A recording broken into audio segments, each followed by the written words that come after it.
Les amis, aujourd'hui, je vous propose qu'on réalise ensemble une petite quiche veggie. C'est parti! Pour notre quiche, je vais utiliser un petit plat comme ça, pour deux. Je fais un repère dans ma pâte.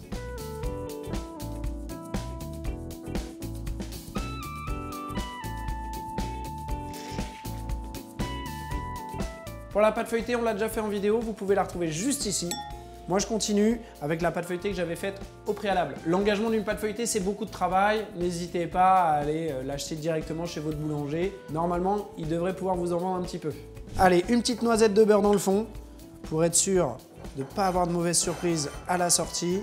Allez, maintenant, je vais venir appliquer ma pâte dans le fond de ce moule en essayant de faire le moins possible de plis.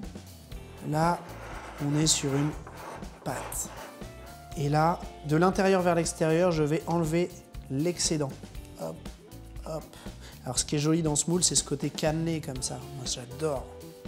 Côté un peu vintage que je trouve trop beau. J'adore ce plat. Voilà. Regardez-moi ça si c'est pas beau. Maintenant, on va la piquer. C'est-à-dire qu'on va mettre des coups de fourchette dans le fond de notre pâte pour essayer de maîtriser un petit peu sa capacité à gonfler. Si elle gonfle trop, évidemment, la quiche ne va pas être très bonne. Pour que notre quiche soit bien cuite, surtout dans le fond, on va la cuire dans un premier temps à blanc. Ce qu'on appelle cuire à blanc, c'est cuire avec des haricots, du riz, n'importe quoi qui passe dans le four sans brûler. Hop, je mets mes petits haricots comme ça et je viens refermer mon petit package comme ça. Allez, ça part au four. Je vais commencer à tailler mes légumes. Je commence avec cette courgette. Hop.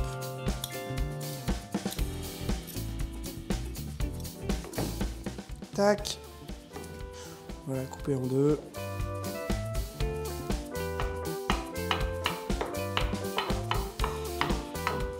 Allez, hop.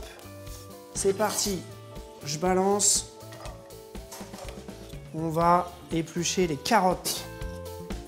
Alors, ce que je vais faire avec mes carottes, je vais en garder deux. Une pour faire des tagliatelles, une pour faire une petite déco à la fin. Les autres, je vais les couper comme ça.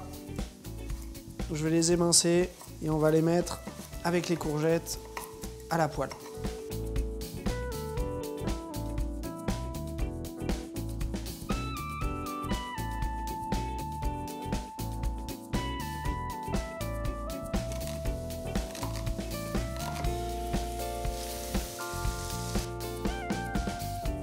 Ensuite, je viens couper quelques petites tomates comme ça et elles vont partir également dans la poêle.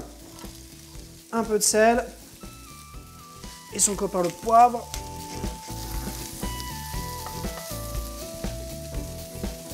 Donc là, on va commencer à déglacer les premiers sucres. Voilà, légèrement pour donner plus de goût, vous voyez. Hop. Et dès qu'elle est évaporée, on recommencera.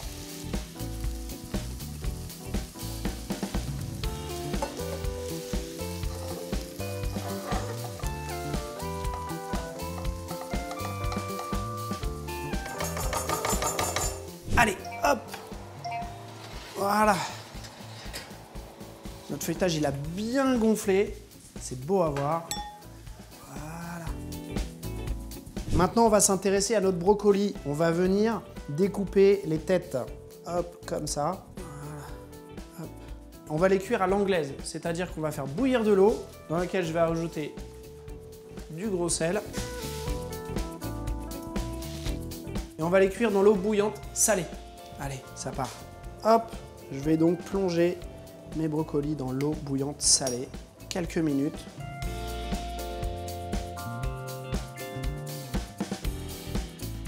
Allez, je balance tout ça rapidement, environ 1 à 2 minutes, pas plus, dans l'eau bouillante. Allez, hop, on va se mettre les légumes comme ça dans le fond. On va en rajouter d'ailleurs des tomates confites.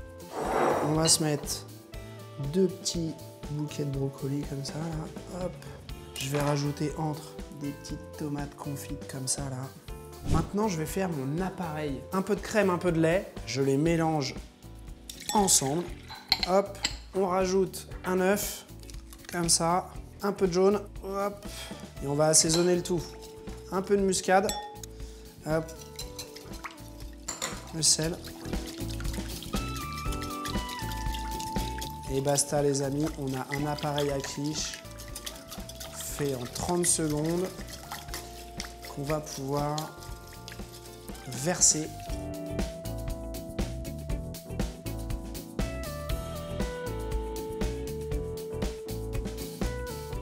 Maintenant, je vais venir immerger quelques petites feuilles de basilic comme ça pour venir infuser dans mon appareil.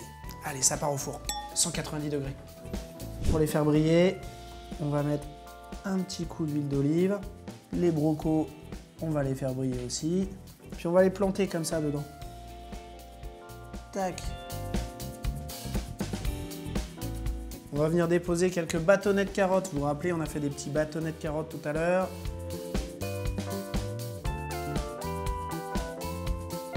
Ensuite, je vais venir mettre des petites pousses.